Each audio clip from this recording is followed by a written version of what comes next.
Following on from what I was saying yesterday about how I got started in my early notepads, I actually pulled out a couple of notepads which I'd forgotten that were in existence, and my note taking was atrocious. So I forgive myself that. First couple of years, I don't know how long it takes to sort of bed in as a bird watcher. Everyone's got a personal experience, I'm sure of it. But I got this other notepad. Looks a bit like this, quite sort of thin, really.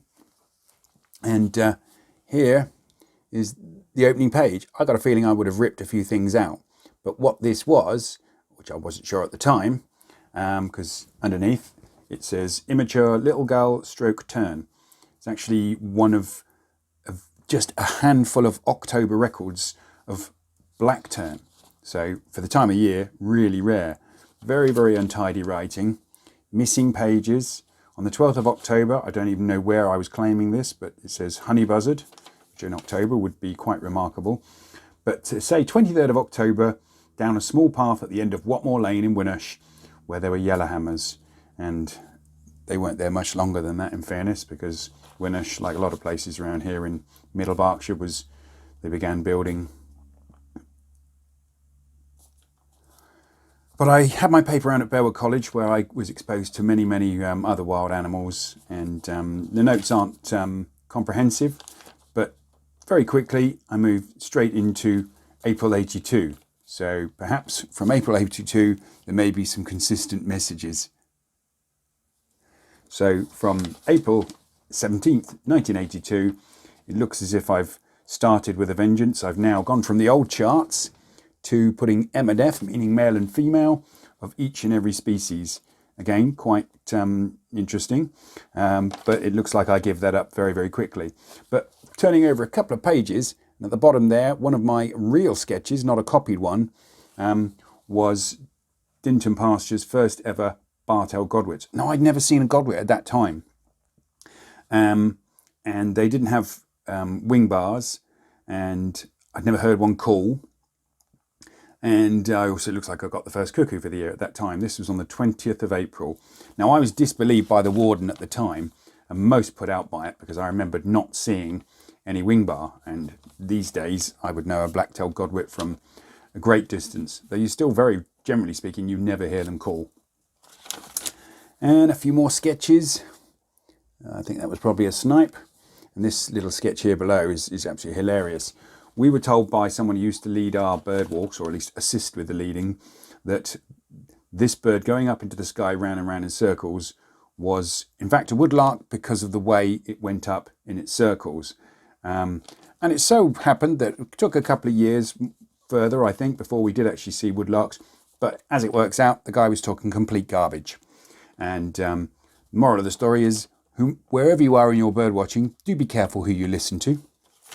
Just in case they're talking garbage as well. You might just not learn anything from them. Most people are lovely, of course. Bit of neat writing here. A few other places. And, the writing's getting super neat here. In pencil, reliable thing. And it looks as if in 1982 I did my first bird watch, a sponsored bird watch. Watching birds from a particular time, dawn or before, until a specific time in the afternoon, often evening. And no great shakes, got a few things, my first flavour in it, and I was later to get very, very involved with doing whole day bird races as they became known. And I think I was inspired very much by Bill Oddie's example in a bird race story that he did with, I think, David Tomlinson. I think the guy's name was from Country Life. And so onwards into June, lots of bits and pieces going on, and nothing particularly rare. By this time I was hooking up with the local RSPB groups and seeing a few bits and pieces. And eventually my friend and I went down to a place called Bramshill Forest, which had a mixture of it was like heathland and conifer forest areas. And we were exposed to tree pipits and found our first red start, which was very, very exciting for us. And we spent many trips very early morning down there. Looks like I went to Langard 30th and 31st of July. Can't remember anything about the trip, but I remember my friend absolutely laughing his head off when I showed him the back of this book. And these are my own sketches. They're not sketches, they're just copied from a book, but I wasn't a bad copier. And Pete used to laugh his head off because he said, so basically you're drawing pictures of birds you haven't seen yet so that when you see them you can just put a tick next to them. He ribbed me something rotten, but he was my lift to anywhere interesting, so I always forgive him, and God love him, he's in heaven now. So I skip on through 82, a few feature birds cropped up in there. I found one of my first wind chats. It always breaks my heart to read these things. Turtle dove, a species that has vanished in the entire county of Berkshire now. But in our day, in those days, there was lots of them.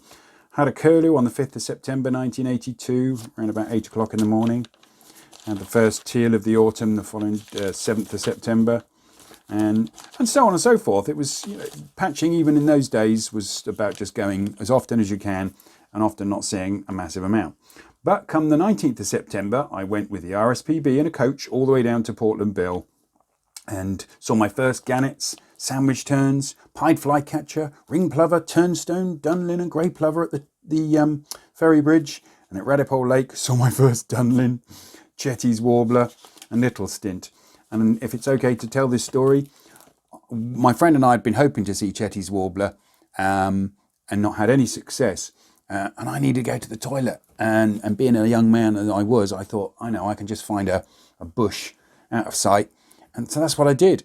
And as it happens, I literally just began to have a wee, and this Cetti's warbler suddenly calls from the bottom of the bush right by my feet.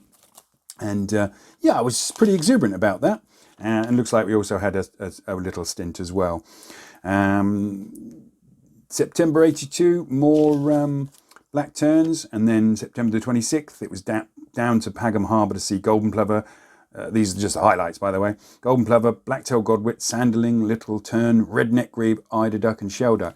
Now, the red-necked grebe story was quite funny. Well, the whole story was quite hysterical because I could think this is actually our first trip.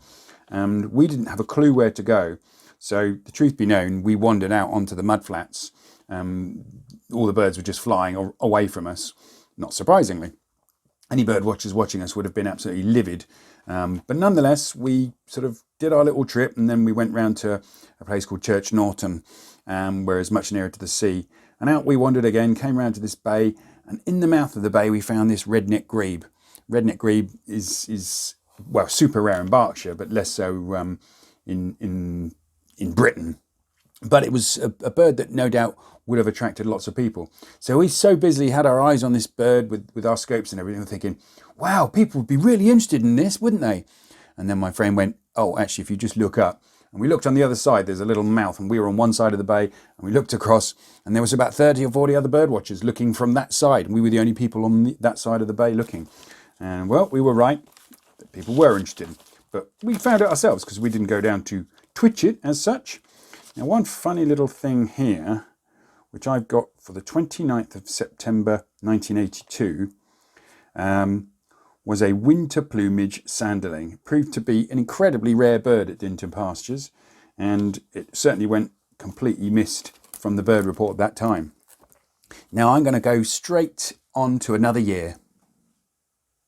1983 was a big year for me, probably one of my biggest in my birding. I'd seen a few things in 82, as I've already touched on, but 83, we'd already started, as I said in a previous post, by going over Virginia waters and seeing the hawfinch.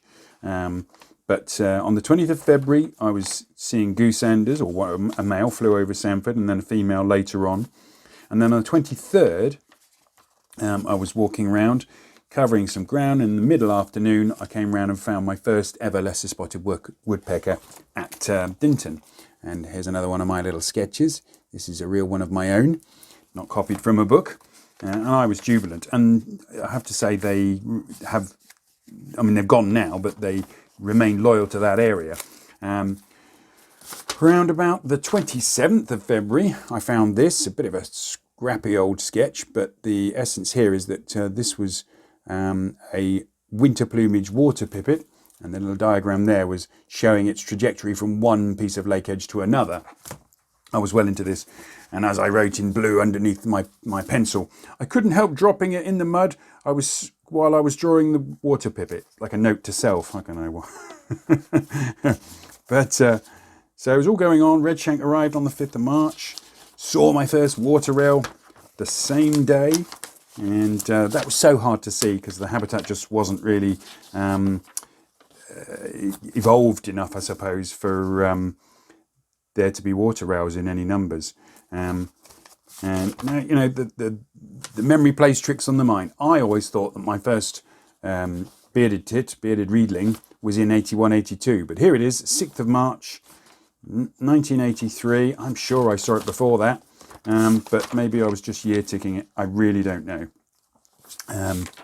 But go a little further into 1983. More meadow pipits. And then on the 12th of March, Saturday 1983, out at 6:40 with my good friend Pete again, cloudy. We got to levels. I'm not sure whether we called it levels at that point. I think we were still calling it North Sandford. Yes, we were. Over here, I picked up some geese, and it ended up being little blue lines, double blue lines denote 18 Brent geese. Flew in from the west, over the park, round, almost landed at levels, but then flew off west again, 7:18. And there's another little sketch of one of them. Sunday, the 13th of March, 1983, we went to Chew Valley Lake to go and see ruddy duck. And for some reason, snow goose was there. Not wild, though. But we had seen snow geese at Pagham about a week before that, and only to find that the very same flock of 14 snow geese then decided to come and land, there's my little lines there, behind levels in the cow fields behind levels. And you can't tick them. They're plastic, as we say. Scapies and introduced species are plastic. There's a little sketch of a little ring plover head there too. So 83, 12th of April, 1983. A good time. Back to Staines Reservoir, 1st of April 1983. Bartel Godwits, Baird Sandpiper still there. And back to Dinton, 2 tree pipits over on the 3rd of April. Wheat ear, willow warbler, the passage birds, the spring migrants are pouring in by early April.